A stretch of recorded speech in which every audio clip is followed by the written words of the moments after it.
Okay, well, for my second post, I've decided to catch everybody up on my kidney stuff. And I got to start out by apologizing to everybody, especially my friends and family. I know I sprang this end stage kidney thing on everybody and then kept you in the dark about the details. And despite that, every time I asked for help, and a lot of times even when I didn't, you guys were there. So, for anyone that's interested, here's the story of what happened and what's going on now. A few years ago, when we were going through all that stuff at the park, I got real sick. My abdomen started to swell up and I started feeling a little bad. And I got this amazing ability to just ignore a lot of different aches and pains and toss it on the I'll get to it later stack. But then things got worse, and I had to admit something was serious. Well, here's the problem though. I didn't have health insurance, and finances were really stretched at the time. Now, in the past, I'd gone to get my left testicle examined. It was enlarged. Had it scanned. Doctor said no problem. Just keep an eye on it. I'm pretty sure that's in the I'll get to it later stack too. Seems my brother Jim had his removed a few years earlier, and I assumed because of cancer. So when my stomach began to swell up, naturally I assumed the worst and figured it was cancer that had metastasized. Well, thank God for Letha. When she saw what was going on, she said, "We're getting you a doctor, and it doesn't matter how much it costs."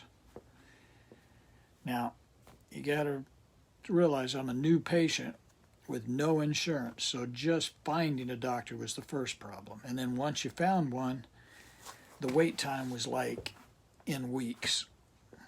But Letha kept calling doctors, making and then canceling appointments until she managed to walk back the wait time to less than a week.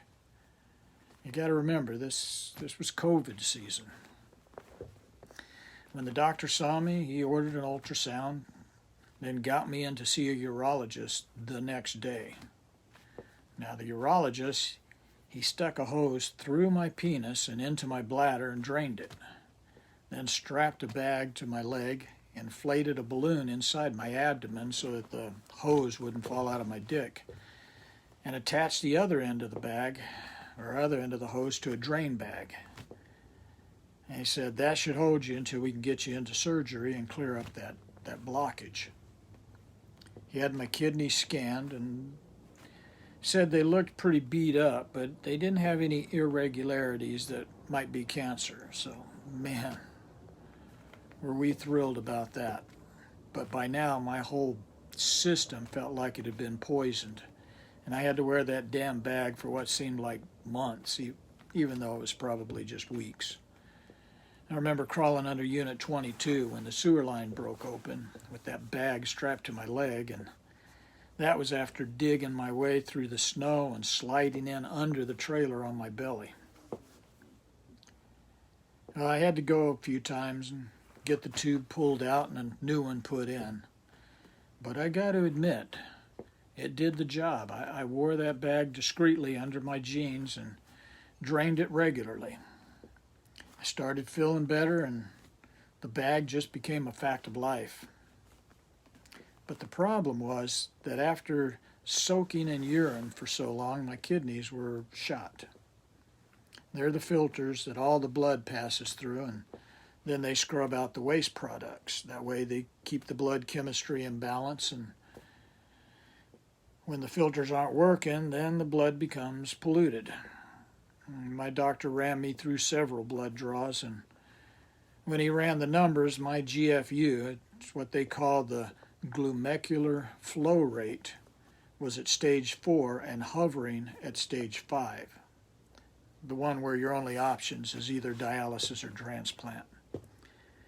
He said, though, that now that my kidneys were no longer under assault, I might see my numbers bounce up a little bit, but that I needed to see a kidney specialist as soon as possible after the the surgery. Well, the surgery was what they call a TURP. They went in and drilled a hole right through the center of the prostate, and as the doctor phrased it, fixed the plumbing. Yeah, fixed the plumbing, yeah. Something I've been doing around that park for years. Now, I gotta say, those guys up in Flagstaff, they're great. Jim lent me the money for the operation, and they most definitely fixed the plumbing. They still had that small town we care attitude about them, and I can't give them enough praise for what they did. Now, my GFU bounced up into the low 20s, and me and Letha started looking over the internet for more information. And most of what we got was from this guy called the Kidney Warrior. I think he calls himself Dad Vice, the Kidney Warrior. The guy was upbeat and overflowing with really good information. I know it was good because I went on other YouTube channels run by actual kidney doctors, and they were saying the same thing. We even watched some medical seminars put on by universities and hospitals, mostly meant for medical professionals, and again, same information. Seems the whole thing comes down to blood chemistry and the fact that the kidneys don't repair themselves, so whatever damage I've got to live with for the rest of my life. So the challenge now is to slow any further decline and down to a crawl, and to do my best to keep my blood clean. If my damaged kidneys, say, can't process potassium, then don't eat a lot of stuff with potassium in it. Same with protein or sodium or anything else that's going to pollute my blood. Problem is, though, that once you start cutting out everything you shouldn't be eating, you're stuck with a pretty much unsustainable diet. In fact, the recommended kidney diet, especially for stage 4, is so restrictive that patients have trouble keeping weight on. I mean, I've lost 40 pounds so far.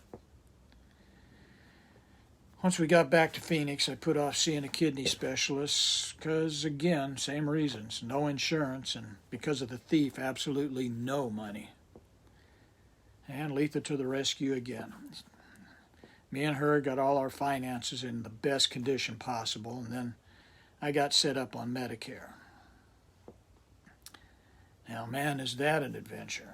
That's worthy of its own post, but the gist of it here is basically there's 2 types of Medicare. One is Medicare from the government, and the other is a program run by the insurance companies, but backstopped by the government. The insurance company has what's called Medicare Advantage programs, and the government's just thrilled to have people go over to those. You get a lot of perks like free gym memberships and such, and anything that'll entice you into their network. But the catch is you got to stay in their network, see only their people, and if you see somebody else outside, then you got to pay for it. And pretty much the insurance companies call all the shots. And the thing is, again, once you've been corralled by one of these advantage programs, you can't get out.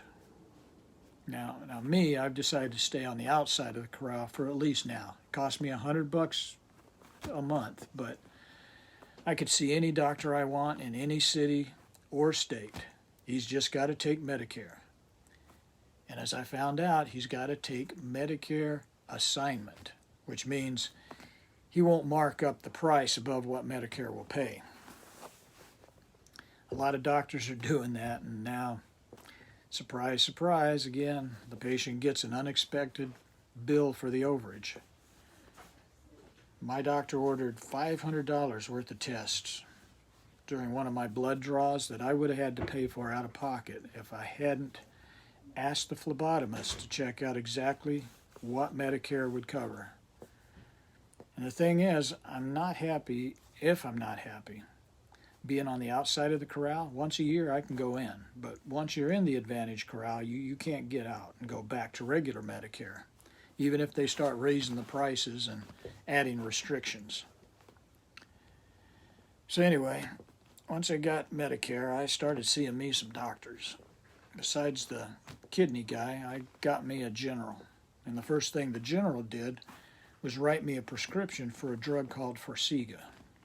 I've never heard of that drug, but it turns out that about a year ago, the the Federal Drug Administration, approved Forxiga for kidneys. It was being used at the time for diabetes, and it turns out it also slows down kidney disease. A game changer, they're calling it. Thing is, there's a possibility that once you start it, it could cause a 30% decline in kidney function before it levels off. And if your GFR is too low, it could push you into the critical zone. So if your GFR is too low to begin with, no pill for you. I think my GFR was borderline, and I felt my kidney guy was kind of cool to the idea of me taking the drug, but since the general prescribed it, he probably felt he was covered if anything went bad. But if he was happy, Letha definitely was not. When you sign up for Medicare, you got to sign up for an extra drug Medicare, for the pharmacy stuff. And Forxiga is a popular drug. It not only is able to treat diabetes and kidney disease, but it also helps you lose weight. And it also costs about $600 a month. And that extra drug insurance I had to buy, it would only pay about $50 of it. Well, for the first time in my life, the whole eat or pay for your medication thing really hit home. Letha called up the general and said, "We can't afford that." "Well," says the general, "here's some samples to hold you over. And now call this number. Forxiga has a program that might be able to help you out." Letha called, and indeed they did. They sent me a year's supply for free, and Letha says that after that I can reapply again. So anyway, my GFR now is 25. I've cleaned up my diet to a reasonable degree. I take my pill religiously every day. So imagine my surprise when I get a call from my kidney doc saying he ordered that I talk to the dialysis people. Now, dialysis, that's a term that'll send chills down your spine. My kidney people had 2 counselors that are dedicated to helping patients understand the road ahead. It's a road thousands of people have gone down ahead of me. And my counselor, an amazing woman named Elizabeth, knew just how to put me at ease from the start. She explained to me my kidneys were not going to kill me. They just regulate my blood. But my blood regulates all the other organs. And bad blood is going to give me things like a foggy brain, persistent exhaustion, muscle cramps, and then the big stuff like heart attack and stroke. So the first thing she did was to give me a packet of paperwork to fill out explaining what I wanted to happen if I was incapacitated by a stroke or something. The do not resuscitate, or in my case, definitely resuscitate stuff. Along with the health care power of attorney for Letha and Allie in case I lost my ability to make my own decisions. Then she got down to the dialysis. She said there were 3 dialysis options, which are ways to clean my blood when my kidneys quit doing their job. Now, one way is to permanently install a pigtail of like hose connections into my side. Then I hook up an IV bag to this connection, pump in some chemical solutions into my abdomen, let it sit there for a while, then drain it out. And I guess it cleans up the blood chemistry. But it's awkward, has to be done frequently, prone to infection, and most patients end up on the dialysis machines anyway. The second option is to go into a dialysis place where they hook me up to a big machine. And that machine will drain out my blood, clean it, and then pump it back in. She said it takes a few hours. I got to do it at least 3 times a week, and it's really rough on the body. Option 3, I get a home dialysis machine about the size of a large suitcase. Hook it up myself, clean my blood myself 5 times a week. I think she said it takes less than an hour and is a lot easier on the body. So when it comes down to it, I think I'm going to try the home machine. And I asked her, once on dialysis, how long will I last? Well, she wouldn't really answer that one, so I had to ask the internet. And again, surprise, surprise, the internet said the average life expectancy on dialysis was 5 to 10 years. Unless you're 70, which I'm getting pretty close to, then you get 4 years. So, I mean, honestly, that's encouraging. So why you got me getting ready for dialysis already, I asked. She says, well, at this stage, a lot of people are in denial, and in order for the dialysis machines to work, I have to have my arm prepped to accept the dialysis machine needles. Turns out that if I don't have that done ahead of time, then if I do go into a crisis, dialysis won't even be an option. So they sent me to get my veins mapped out by an ultrasound technician, after which they tell me, okay, we're going to use your right arm for dialysis. So any blood draws from here on out has to go out the left arm. Pretty soon, they haven't said when, I got to have my veins and my right arm opened up. It's an operation that's done under heavy local anesthesia. And I got to admit, man, I don't look forward to putting needles in my arm 5 times a week. How soon am I going to face with the dialysis?